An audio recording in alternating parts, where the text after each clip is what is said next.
कल जो हमने किया था, हमने स्टार्ट किया था central problems of an economy. इसके अंदर हमने क्या देखा था कि हमारे पास सेंट्रल प्रॉब्लम्स क्या होती हैं कि रिसोर्सेज हमारे पास लिमिटेड हैं, प्लस उन रिसोर्सेज के यूजेज जो हैं वो अल्टरनेटिव यूजेज हैं। तो उसकी वजह से हमारे पास प्रॉब्लम ऑफ चॉइस आती है। इकोनॉमिक प्रॉब्लम्स अराइज किस लिए होती हैं? क्योंकि एक तो हमारे वॉन्ट्स जो हैं वो अनलिमिटेड हैं, सेकंड हमारे पास जो रिसोर्सेज हैं वो लिमिटेड हैं, थर्ड के रिसोर्सेज के हमारे पास अनलिमिटेड अल्टरनेटिव यूजेज हैं। जब हमारे पास अल्टरनेटिव यूजेज आ जाते हैं तो प्रॉब्लम ऑफ चॉइस अराइज होती है कि हमें अपने रिसोर्सेज कहाँ पर यूटिलाइज करने हैं। तो वो चीज़ हमारे पास आती है। अब तीन तरह की प्रॉब्लम्स हमारे पास थी: what to produce, how to produce and for whom to produce. What to produce हमारे पास होता है कि मेरे पास जो रिसोर्सेज हैं उससे मेरे को क्या प्रोड्यूस करना है, मुझे कैपिटल गुड्स प्रोड्यूस करने हैं या मुझे कंज्यूमर गुड्स प्रोड्यूस करना है। हाउ टू प्रोड्यूस हमारे पास था कि मेरे को क्या टेक्निक मेरे को यूटिलाइज करनी है, मुझे लेबर इंटेंसिव टेक्निक यूज़ करनी है या मुझे कैपिटल इंटेंसिव टेक्निक यूज़ करनी है।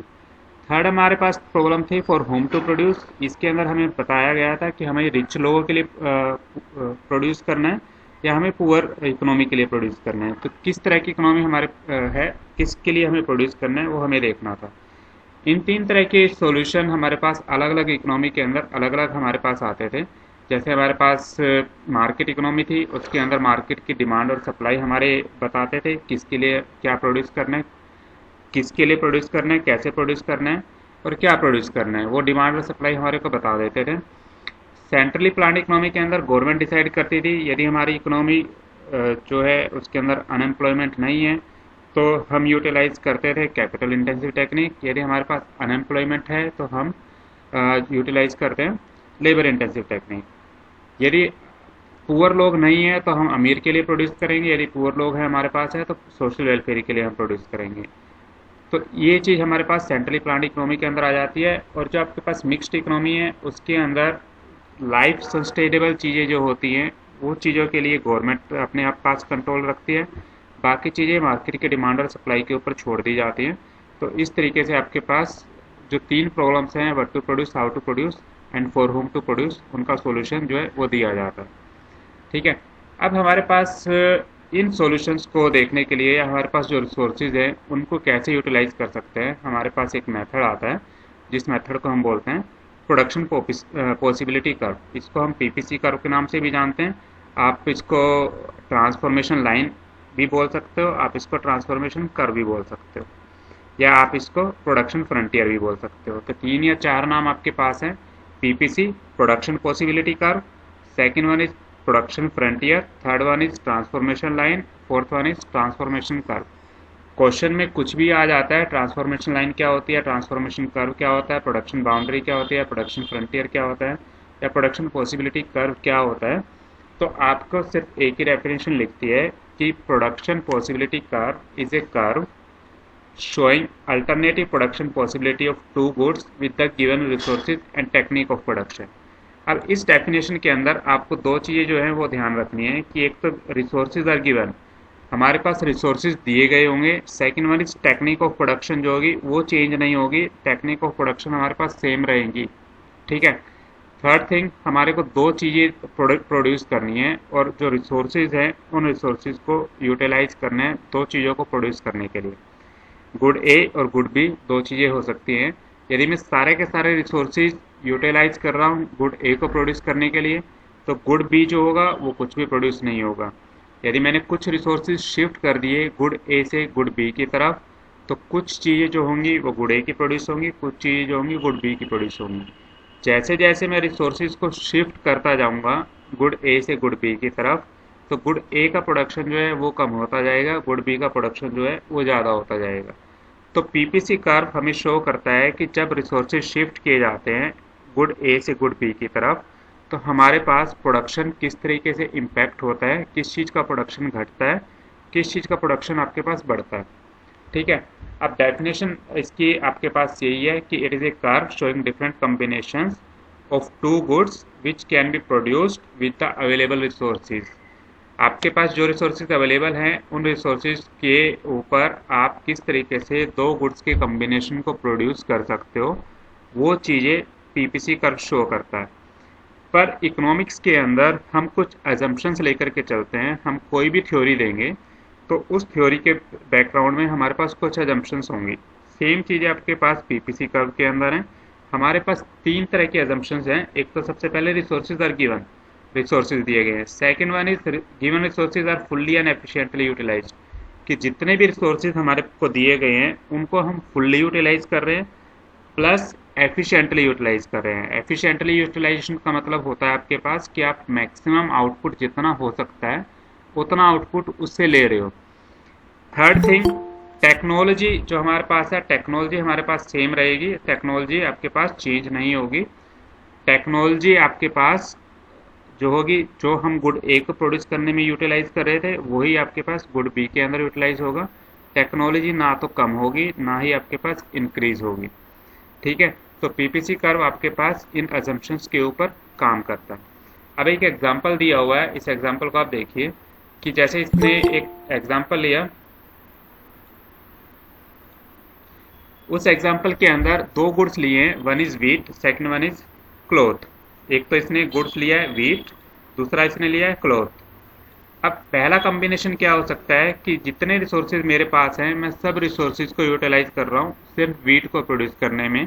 तो 100 तो मेरे पास प्रोडक्शन क्या आ रहा है, 100 लाख टन का तो वीट प्रोड्यूस हो रहा है और क्लॉथ जो है वो 0 प्रोड्यूस हो रहा है।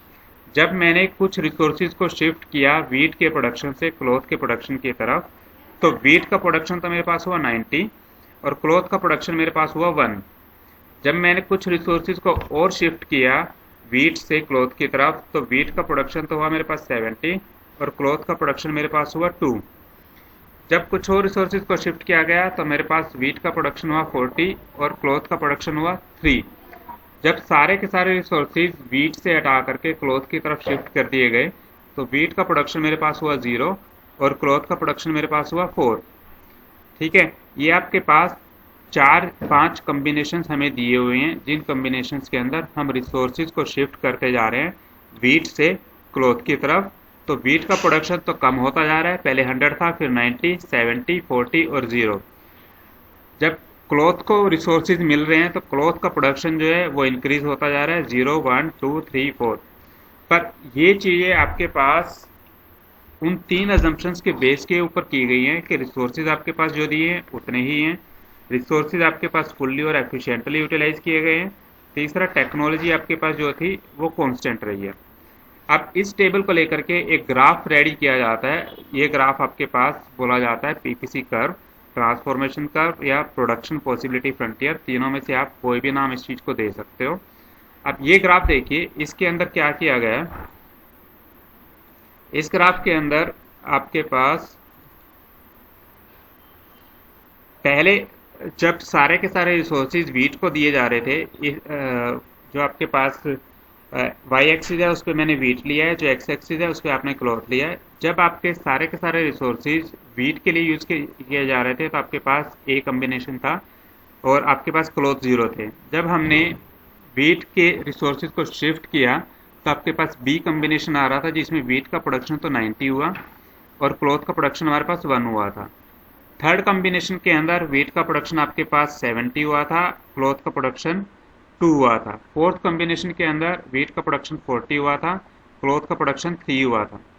और लास्ट कॉम्बिनेशन के अंदर वीट आपके पास 0 था और आपके पास जो क्लॉथ थे वो 4 थे। तो ये आपके पास एक कर्व बन जाता है जो कि आपके पास up side to down side आता है, क्योंकि आपके रिसोर्सेज जो थे वो रिसोर्सेज शिफ्ट किए जा रहे हैं वीट से क्लॉथ की तरफ। ठीक है, तो आपके पास एक कर्व बनता है जो up side to down side आपके पास एक कर्व आता है जिसके अंदर आपको एक शो किया जाता है कि आप मैक्सिमम प्रोडक्शन कितना कर रहे हो। अब पीपीसी कर्व, ये जो कर्व बना है, जो ब्लू लाइन आपको दिखाई दे रही है, ये ब्लू लाइन आपको बताती है कि आप जब रिसोर्सेज को फुल्ली यूटिलाइज करते हो तो आपके पास जो मैक्सिमम प्रोडक्शन हो सकता है वो इतना ही प्रोडक्शन हो सकता है, इससे बाहर आप प्रोडक्शन नहीं ले सकते।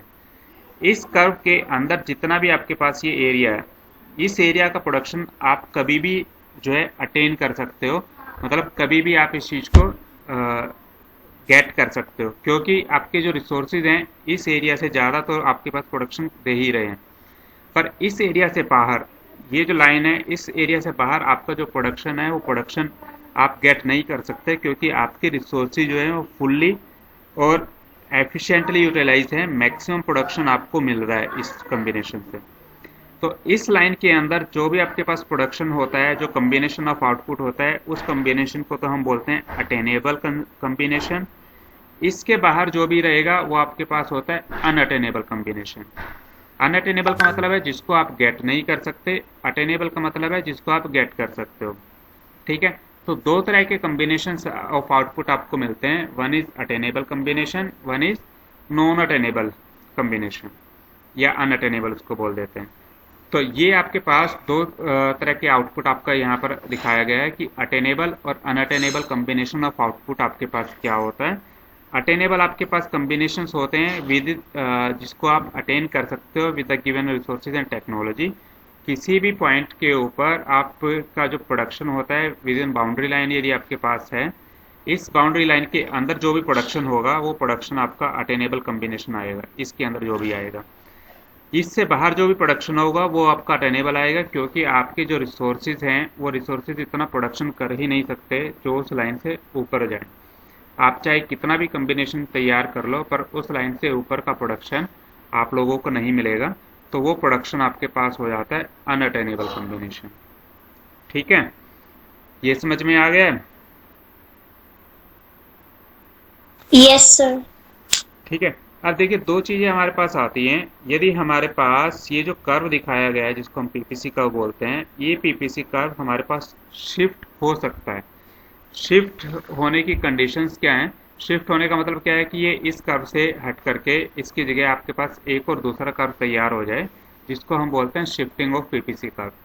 शिफ्टिंग ऑफ पीपीसी कर्व किस कंडीशन के अंदर आपके पास हो सकता है? जो अजम्पशंस मैंने ली हैं, यदि उन अजम्पशंस के अंदर किसी भी तरह का चेंज आता है तो मेरे पीपीसी कर्व जो है वो या तो राइट वर्ड शिफ्ट हो सकता है या आपके पास लेफ्ट वर्ड शिफ्ट हो सकता है।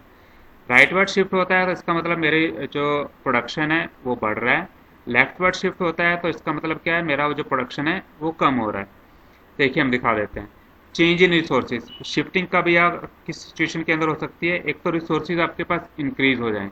पहले हमने क्या देखा था, अजम्पशंस हमने ली थी कि रिसोर्सेज आपके पास गिवन है और उससे ज़्यादा रिसोर्सेज नहीं हो सकते। पर इन केस रिसोर्सेज आपके पास इंक्रीज हो जाते हैं, उस केस के अंदर क्या होगा? पहले आपके पास कम्बिनेशन आ रहा था ये ब्लू लाइन वाला, अब जब रिसोर्सेज आपके पास बढ़ गए हैं तो आपके पास ये ग्रीन कलर वाला जो कर्व है वो कर्व सेट हो जाएगा, क्योंकि जब रिसोर्सेज बढ़ेंगे तो आपका जो प्रोडक्शन है वो प्रोडक्शन जो है बढ़ जाएगा। आपका जो कर्व है ए बी से A1 B1 के ऊपर शिफ्ट हो जाएगा। ठीक है, सेकंड चीज आपके पास आ जाता है कि यदि आपके रिसोर्सेज जो थे वो कम हो गए हैं।